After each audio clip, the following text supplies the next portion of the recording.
नमस्कार, मैं डॉक्टर राकेश पाठक। दोस्तों, इस वक्त दिल्ली में लुटियन के टीले पर एक तूफान आया हुआ है। उसका नाम है जिमखाना क्लब। इसके नाम पर इस वक्त काफी बवाल मचा हुआ है। केंद्र सरकार जिमखाना क्लब की बेशकीमती जमीन को वापस हासिल करना चाहती है। इसके लिए नोटिस दे दिया गया है। बहुत कम समय में जिमखाना क्लब को अपनी पूरी परिसंपत्तियां सरकार को सौंपनी है। इसको लेकर दो पक्ष इस वक्त सोशल मीडिया पर दिखाई दे रहे हैं। एक पक्ष वो है जिसका मानना यह है कि जिमखाना क्लब एक एलीट क्लब है, अभिजात लोगों का क्लब है और अब इसकी जरूरत नहीं है।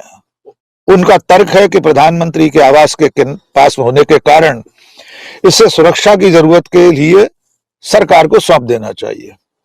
दूसरा पक्ष वो है जिसका मानना यह है कि एक विरासत है और इसको सहेजा जाना जरूरी है। इसके पीछे और क्या क्या वजह है, इसका इतिहास क्या है, आगे ये लड़ाई किस तरफ मुड़ने वाली है, इन सवालों के जवाब की पड़ताल के लिए आज हमारे साथ हैं देश के जाने माने भूतपूर्व आईपीएस ऑफिसर, आईबी के स्पेशल डायरेक्टर रहे, सूचना आयुक्त रहे, यशोवर्धन झा आजाद साहब। आजाद साहब, आपको बहुत बहुत इस्तकबाल। Thank you. ये क्या मामला है? लुटियन के टीले पर बड़ी हलचल मची हुई है। प्रधानमंत्री कार्यालय से लेकर सत्ता के पक्ष में जो लोग हैं वे एकदम इस तरह की तोहमतें मढ़ रहे हैं कि न जाने जिमखाना क्लब में ऐसा क्या होता है कि उसको तुरंत हासिल कर लेना चाहिए और डिफेंस के लिए इसकी जरूरत है। इन दो सवालों से हम बातचीत शुरू करते हैं। जी धन्यवाद पाठक जी। देशबंधु लाइव के दर्शकों को नमस्कार। सबसे पहले ये कहना चाहूंगा कि एक तो ये जब सूचना आई तो मान लो एक हड़कंप मच गया है पूरे दिल्ली में। आपने बिल्कुल सही कहा, लुटियंस के टीले पर एक नया बवाल और काफी लोगों ने फोन किया। कई लोग पढ़ के बड़े ध्वस्त मानो हो गए, अगर मैं कहूँ सही शब्दों को तो नहीं कर सकता हूँ बिल्कुल ही, और एक हड़कंप मानो। अब सवाल ये है, आपने एक बड़ा गंभीर मुद्दा लाया है और आपने ये कहा है कि सुरक्षा का विषय है जो दिया जा रहा है। डिफेंस एस्टेब्लिशमेंट की बात हो रही है। पाठक जी देखिए, मेरा निवेदन ये है इसमें कि देश जब बहुत ही गंभीर स्थिति से गुजर रहा था और मैं आतंकवाद की बात कर रहा हूं, चाहे वो कश्मीर के आतंकवाद की बात की जो 89 से शुरू हुई थी, और उसके पहले पंजाब की जो आतंकवादी समस्या थी और वो बिल्कुल दिल्ली के प्रांगण में बिल्कुल फैल रही थी एक तरफ से, तो उस समय भी जिमखाना वहीं था और वहीं पे प्राइम मिनिस्टर के का आवास भी था। दोनों तरफ, या तो इस तरफ इंदिरा गांधी जी थी या उस तरफ राजीव गांधी आए थे, जो कि 84 के बाद नया एक स्ट्रक्चर था। और एक चीज आपको याद होगा पाठक साहब कि चंद्रशेखर जी को छोड़ के जितने भी प्रधानमंत्री रहे वो उसी आवास में रहे हैं जहां प्रधानमंत्री मोदी जी हैं और पिछले 13 साल से या 12 साल से रही रहे। अब आपने जो सुरक्षा की बात कही, जब गंभीर से गंभीर सुरक्षा के समय में कुछ ऐसी वारदात नहीं हुई, और क्यों? क्योंकि चौकसी बराबर थी। और एक बात और कहूं आपको कि 2016-17 के किसी अवधि में मुझे याद है जब जिमखाना में पीएम सुरक्षा को लेके एक ऐसी मीटिंग हुई थी जिसमें सारे लोग एसपीजी आईबी के सारे लोग इकट्ठे हुए थे और उसमें स्ट्रक्चर्स हटाए गए थे, सारी चीजें की गई थी। और उसके बाद वो स्विमिंग पूल को परमिशन नहीं था, बाद में उसको भी परमिशन दिया गया और उसके उद्घाटन में फिर अरुण जेटली मंत्री आए थे। तो मेरे समझ में सुरक्षा का कारण समझ से बाहर है। आपको मालूम है सुरक्षा में बहुत साल से काम किया है। और दूसरी बात कि अगर आज इस समय में उसी जगह पे किसी डिफेंस एस्टैब्लिशमेंट को लाना है, ये मेरी समझ से परे। ये एक बहाना है सिर्फ डिफेंस एस्टेब्लिशमेंट। और आपने ठीक कहा, उस दौर का आपने जिक्र किया जिसमें दिल्ली में ललित माकन की हत्या हुई थी, इंदिरा जी की हत्या वहीं हुई, तब इस तरह की सुरक्षा का कोई मामला सामने नहीं आया कि प्रधानमंत्री के आवास के पास यहां इतने बड़े डिफेंस एस्टेब्लिशमेंट की जरूरत है। इसके पीछे कहीं ये तो नहीं है कि बहुत बड़ी जमीन है, इसको लेकर कुछ और उपयोग किया जाए, क्या मानसिकता लग रही है आपको? 1930 में मेरी जहां तक जानकारी है ये जिमखाना क्लब बना था। थोड़ा सा इसके इतिहास के बारे में भी बता दें, हमारे दर्शक जान सकें कि ये जो एक या तुमार बनाया जा रहा है, एक परसेप्शन बनाया जा रहा है कि ये तो आभिजात्य लोगों का क्लब है। जी देखिए पाठक जी, 1911 में दिल्ली दरबार हुआ और जी निर्णय लिया गया कि दिल्ली कैपिटल शिफ्ट करेगा। 1912 में ये निर्णय लिया गया कि इसको यहाँ पे बनाया जाए और 1913 से इसकी शुरुआत हुई। एक बात और ध्यान रहे कि ब्रिटिश इंपीरियलिज्म के समय में जबकि सुरक्षा एक बहुत अहम चीज थी और वो भी क्योंकि एक नई जगह कैपिटल ला रहा था, उस समय बिल्कुल क्या जिमखाना को एक बिल्कुल ही सेंसिटिव प्लेस में पदस्थ किया गया, जिसके बगल में कमांडर ऑफ चीफ का रेजिडेंस था, जो कि बाद बिल्कुल में प्रधानमंत्री आवास बना, तीन मूर्ति भवन। ठीक है, तो डिफेंस एस्टेब्लिशमेंट की बात जो आप कह रहे हैं कि धारणा क्या हो सकती है, मुझे लगता है कि सुरक्षा और डिफेंस की बात तो खत्म है, इसलिए क्योंकि प्रधानमंत्री निवास तो अब बदल गया है और वो जा रहा है राष्ट्रपति भवन के आंगन में, ठीक है, प्रांगण में ज्यादा मैं कहूंगा। तो मुझे ये लगता है कि प्रधानमंत्री आवास जिसने एक रोड को घेरा हुआ है, 4 उसमें बंगले हैं, उसको नहीं छोड़ा जाएगा और इस जिमखाना को लेकर भी एक, जिसको हम कहते हैं कि एक बहुत बड़ा एक वृहत मॉन्स्ट्रोसिटी, अब हिंदी में विशाल जिसको कह सकते हैं, बिल्कुल ही अगली एक स्ट्रक्चर सरकार की बनेगी। शायद ये मंशा हो सकती है सरकार की। अच्छा, एक तर्क और दिया जाता है कि ब्रिटिश पीरियड की जो विरासतें हैं, ये जिमखाना क्लब अंग्रेजों की निशानी है, इसको मिटाना है। लेकिन दिल्ली में उसी लुटियन जोन में तो बहुत सारी इमारतें हैं, हमारे महामहिम राष्ट्रपति का आवास है। इस बारे में आपका क्या सोचना है? क्या सचमुच में है इस सरकार की ऐसी कोई मंशा है? क्योंकि इस वक्त जो सरकार में बैठे लोग हैं ये तो अंग्रेजों का नाम भी नहीं लेते, ये तो उससे पहले के मुगलों का नाम लेते हैं। तो ब्रिटिश पीरियड की विरासतों पर अब इनको कैसे दिक्कत हो गई? नहीं, बिल्कुल आपने सही कहा, बल्कि जो जो वाद विवाद इस पे हो रहा है और विभिन्न चैनल पे जो उनके तरफ से जो बीजेपी के कार्यकर्ता या स्पोक्समैन आए हैं, उन्होंने ये कहा कि देश अब एक इगैलिटेरियनिज्म की तरफ बढ़ रहा है, मतलब जिसको एक सोशलिस्ट एकता की हम बात कर रहे हैं, एलिटिज्म को हटाने की बात कर रहे हैं, और जो भी अंग्रेज के समय की जो भी जो जितने स्मृतियां शेष हैं उसको हम बदल रहे हैं।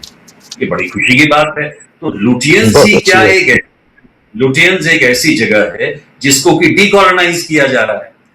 मेरा कहना यह है कि 60,000 लीजेस जो हैं दी गई हैं, 60,000 लीजेस में सारे लीज का पब्लिक ऑडिट हो जाए, क्योंकि जिमखाना को हटाने का कारण तो दिया। मैं आपको एक सीधा साधा उदाहरण दे दूं।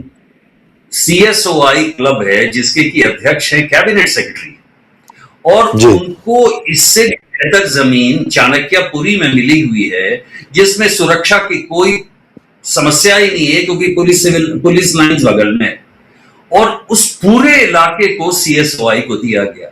उसका कब्जा तत्काल ले लेना चाहिए। दूसरी बात, बिल्कुल, जो CSOI का एक छोटा भाई है, उसका क्लब वो भी चल रहा है कस्तूरबा गांधी मार्ग पे, कैनिंग लेन पे, जहां मेरे भाई साहब हैं। और भाई साहब के बारे में याद आ गया तो एक बात और बता दूं, एलीट क्या हमारे रिटायर्ड अफसर हैं जो पेंशन के सहारे जीते हैं, या हमारे भाई साहब या मंत्री ऐसे लोग हैं जो 4-5 बार इलेक्शन जीत चुके हैं, बड़े बड़े बंगलों में रह रहे हैं, और जहां पर की एक छोटी सी फैमिली के लिए 15 एकड़ 5 एकड़, और उन हर बंगले में, पाठक जी ये आपको याद रहे, आपने देखा होगा बीजेपी का क्वार्टर या कांग्रेस का हेडक्वार्टर, जहां पे कि सारे इलीगल कंस्ट्रक्शन बने हुए हैं और इंक्रोचमेंट्स हैं, और अब सारे बंगले में ये सारे इंक्रोचमेंट्स हो चुके हैं। तो एलिटिज्म क्या हम हैं जो अंग्रेजी विरासत के साथ जी रहे हैं, या अंग्रेजी विरासत में वो है? और अंत में एलिट की अगर हम बात करें तो राम रहीम को क्यों नहीं एलिट कहा जाए? वो तो कन्विक्टेड मर्डर के अरबपति है, हवाई जहाज में ट्रेवल करते हैं, 20 गाड़ियां उनके साथ हैं और अभी भी सिरसा अपने आश्रम में मजे कर रहे हैं, जबकि उनकी सजा हुई है और वो रेपिस्ट हैं, वो अब मर्डरर हैं। तो ये आप बिल्कुल सही बात। सर, आपने अतिक्रमण की बात कही। इसी लुटियन जोन में कई ऐसी बड़ी बड़ी इमारतें हैं जो इंक्रोचमेंट की परिधि में आती हैं। दूसरी आपने बात कही लीज की। सिर्फ कुछ संस्थाओं के नाम बता दीजिए जिसमें धार्मिक और सामाजिक संस्थाएं भी हैं जिनको दिल्ली में लीज पर भारी जमीन मिली हुई है, उनकी तरफ सरकार नजर क्यों नहीं डाल रही? और तीसरा उत्तर इसी में आप जोड़ लीजिएगा कि जिमखाना क्लब की जो लीज की रकम है उसको लेकर कुछ पेंडिंग है, वो क्यों नहीं निपटा दिया? लीज रेंट जो मैं बता देता हूँ आपको। देखिए, 2016 में या किसी समय में लीज, पहले जो लीज रेंट था हम दे रहे थे, जिमखाना दे रहा था। उसके बाद हाँ, मैं बता दूं सबको कि मैं जिमखाना का मेंबर हूं, नहीं तो कॉन्फ्लिक्ट ऑफ इंटरेस्ट और इसकी बात हो। तो 2016-17 में लीज रेंट बढ़ा दिया गया, 1000 से करोड़ हो गया, ठीक है, 2 या 3 करोड़ जितना भी था। और तो उसके खिलाफ जिमखाना ने रेजोल्यूशन के लिए कोर्ट में ये मामला गया, कोर्ट में मामला लंबित है और इस बीच में वो इंटरेस्ट बढ़ता गया और अब पेंडेंसी है 49 करोड़ की, 49 करोड़ की, ठीक है। लेकिन पाठक जी, अभी पिछले 5 साल से तो गवर्नमेंट चला रही है जिमखाना को और इस गवर्नमेंट नॉमिनेटेड कमेटी है। 4 साल हमारे दर्शक फिर से सुन लें। यशोवर्धन झा आजाद साहब का कहना यह है कि जिस जिमखाना को लेकर इतनी हाय तौबा मची हुई है उसका संचालन पिछले 5 साल से खुद सरकार और सरकार के नुमाइंदे कर रहे हैं। जी सर, प्लीज कैरी ऑन। तो उसमें 3 चीज की बात हुई, आपने 3 प्रश्न पूछे। एक तो भाई लीज का क्या हुआ, मैंने बता दिया। इसके बारे में क्या किया, फिर हमसे पूछे। नंबर 2, मिसमैनेजमेंट की आपने बात की, जो कुछ लोग कहते हैं कि 49 करोड़ में, मैं मानता हूं लोग चोर हर जगह है, मैं उनको बिल्कुल सपोर्ट नहीं करता हूं, लेकिन मिसमैनेजमेंट तो रेजिडेंट वेलफेयर एसोसिएशन से लेके कौन ऐसे रिलीजियस संस्थान में है, मंदिरों में है, मस्जिदों में, हर जगह है। तो ये जो कमेटी है पिछले 4 साल से, जैसा कि आपने बताया अपने दर्शकों को, इसको देखना चाहिए था लैंड लीज के बारे में, क्योंकि सवाल है पैसा देने का, तो इसके बारे में कितने हमारे पास हैं, रेवेन्यू क्या है, कब दे सकते हैं, क्या हम शेड्यूल कर सकते हैं। जब बड़े बड़ी चीजें का डेट रीशेड्यूलिंग हो जाता है तो इसका भी हो सकता है, ऐसी कोई बात तो नहीं हो सकता। नंबर 2, हम मिसमैनेजमेंट की बात कर रहे हैं, तो मिसमैनेजमेंट मानता हूं, अव्यवस्था है, हर जगह है, सारे संस्थानों में होता है, रेजिडेंट वेलफेयर एसोसिएशन में होता है, बैंक्स का देख लीजिए कितना बड़ा तमाशा निकला है HDFC का। मेरा ये कहना है कि इसके लिए हमें सुधार आवश्यक है, लेकिन जिमखाना ने इसके लिए डेलोइट को भी एंगेज किया था। एक्स रेवेन्यू सेक्रेटरी बीदे हैं, उनके अंडर में भी एक कमेटी बनी थी और एक और कमेटी बनी थी इसका साझा करने के लिए, इसको ठीक करने के लिए। और तीसरा एक और बात है, मैं कह रहा हूं, मेंबरशिप के भी इश्यू को कुछ लोगों ने इसके बारे में गड़बड़ी की थी, जिसको भी सुधारना बहुत ही आवश्यक था। और अगर ये समिति चाहती तो पिछले 4 साल में एक बहुत ही कड़ा निर्णय ले सकती थी कि जितने लोग जैसे भी हैं वो क्यू में आएंगे, किसी को जंप करने का अधिकार नहीं है, और ये सबसे बड़ी आवश्यकता। और ये बात मैं चौथी बात एक और बताना चाहता हूं कि सही है कि हर क्लब में नियम है, अगर क्लब में नियम नहीं है तो 10 लाख मेंबर तो नहीं बन सकते ना, 14,000 मेंबर हैं, 600 एम्प्लॉई हैं। हमें ये देखना है कि हर आदमी का अधिकार होना चाहिए अप्लाई करने का, और उसके बाद वो सही तरीके से क्यू में शामिल होना चाहिए। तो क्या ये 4 साल में कमेटी नहीं कर सकती? मेरा कहते हैं तो कहना यही है। तो इन 4 प्रश्नों के तो मैंने आपको उत्तर दे दिए। अब सवाल ये है, जो एक मेरा सवाल रह गया सर, एक सवाल रह गया। दिल्ली में और ऐसी कितनी संस्थाएं हैं जिनके पास सरकारी जमीनें हैं, सरकार उन्हें नहीं देखकर जिमखाना को हासिल करना चाहती? ऐसी और संस्था आपके ध्यान में होंगी, बहुतों के पास लीजिए, धार्मिक संस्थाएं, मंदिर हैं। पाठक साहब, सबसे पहले हम जो संस्थाएं, इसी तरह के संस्थाओं की बात करता हूं, सबसे बड़ा जो सरकारी क्लब है उसका नाम है अशोका होटल, जो कि सरकार उसको सरकार डिसइन्वेस्ट नहीं करती है। दूसरा सबसे बड़ा संस्थान है कॉन्स्टिट्यूशन क्लब, जिसके बारे में एमपीज ने भी मामला उठाया। नंबर 3 एक वेस्टर्न कोर्ट है जहां पर कि एमपीज के लिए भी सारी सुविधाएं हैं रहने की आने की। उसके अलावा सारे स्टेट भवन्स हैं जिसमें कहते हैं एक्सेस बना है, और एक पुराना भी है और एक नया भी है। फिर उसके बाद जितने धार्मिक संस्थान है, ऐसे ऐसे धार्मिक संस्थानों को दी गई है जमीन लीज पे, जिसके बारे में मैं यहाँ पे स्पष्ट रूप से नहीं बोलना चाहता हूँ, लिस्ट कहीं भी पता लग जाता है उसके बारे में। और इसके बाद अगर आप देखें तो लुटियंस के एरिया को, जिसके खिलाफ हम आवाज उठाना चाहते हैं, पार्लियामेंट ने एक नया पार्लियामेंट लुटियंस में ही बनाया, और पार्लियामेंट ने कितने रोड के घेरा है मैं जानता हूं, क्योंकि मैं बच्चे से लुटियंस में रहता हूं, और कैसे हम लोग सीधे उस एरिया चलते थे, अब हमें कितना बड़ा चक्कर लगाना पड़ता है। प्राइम मिनिस्टर्स केस ने एक रोड को घेरा है, 4 बंगले घेरे हैं, और एक कामराज लेन है वो उस एरिया को भी घेरा किया है। कोई भी इलाका जो है लुटियंस का है। तीसरी बात पाठक साहब, यहाँ पे चेम्सफोर्ड क्लब है, प्रेस क्लब ऑफ इंडिया है, कुतुब गोल्फ कोर्स है, CSOI है, नेशनल NSCI है। तो अगर हम क्लब कल्चर के खिलाफ हैं तो ये सारी जो जमीन है लीज पे, सबका अधिग्रहण कर लेना चाहिए। रेस कोर्स क्लब का अधिग्रहण हो ही रहा है और गोल्फ क्लब को सील किया ही जा रहा है। तो मैं समझता हूं कि पूरे देश में एक ऐसा आदेश जाना चाहिए, फरमान जाना चाहिए कि हम एक नए स्वरूप, नए व्यवस्था की ओर बढ़ रहे हैं, जिसमें क्लब का कोई मतलब नहीं है कल्चर का। और जिमखाना में हम, क्योंकि आपने अभी तक नहीं पूछा और मैंने बताया भी नहीं कि जिमखाना क्या है असल में और किस लिए उसे नहीं हटाना चाहिए। अभी तक तो हम बात कर रहे हैं कि सरकार को के पास पावर तो है, अधिकार है, लेकिन क्या ये उचित है, क्या ये फेयर है? सुप्रीम कोर्ट ने भी ये कहा था कि अगर आप किसी ऐसी संस्था का अधिग्रहण करते हैं तो कम से कम 7 गाइडलाइंस दिए हुए थे, और एक प्रजातांत्रिक प्रणाली में पाठक जी कम से कम हमारा हक ये तो बनता है किसी भी नागरिक का पूछने के लिए कि क्या जो निर्णय आप ले रहे हैं उसका आधार उचित है, जस्टिफाइबल है। सिर्फ ये क्वेश्चन जो हमारे तरफ से। थोड़ा सा संक्षेप में जिमखाना क्लब की गतिविधियों के बारे में बता दीजिए। वैसे मैंने बहुत शुरू में पूछा था, संक्षेप में फिर आखिरी सवाल पर आएंगे।